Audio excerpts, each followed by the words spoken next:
এশিয়ার বৃহত্তম হাওর হাকালুকি, দিনের আলোয় যার শান্ত রূপ আমাদের মুগ্ধ করে, কিন্তু রাত নামলেই এখানে শুরু হয় অন্য এক জগৎ।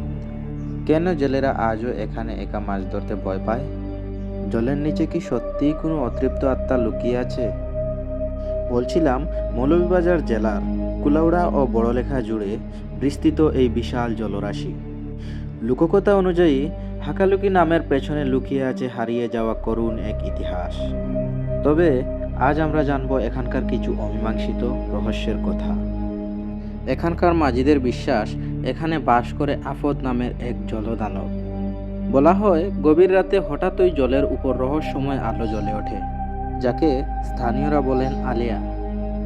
আবার অনেকে মনে করেন এই আলো আসলে পথ ভুলিয়ে জেলেদের গহীন অন্ধকারে নিয়ে যাওয়ার এক মরণ ফাঁদ। শোনা যায় এক মাছের রাখালের কথা, যে অদৃশ্য থেকে মাছের বিশাল জাককে নিয়ন্ত্রণ করে। আবার অনেক অভিজ্ঞ জেলেও দাবি করেন মাঝরাতে তারা এমন শব্দ শুনেছেন যার কোনো ব্যাখ্যা নেই। বিজ্ঞান হয়তো একে মিথেন গ্যাস বলবে, কিন্তু স্থানীয়দের বিশ্বাস অনেক গভীরে। শতাব্দী ধরে চলে আসা এই অলৌকিক বিশ্বাসগুলো আজও হাকালুকির প্রতিটি ঢেউয়ে মিশে আছে।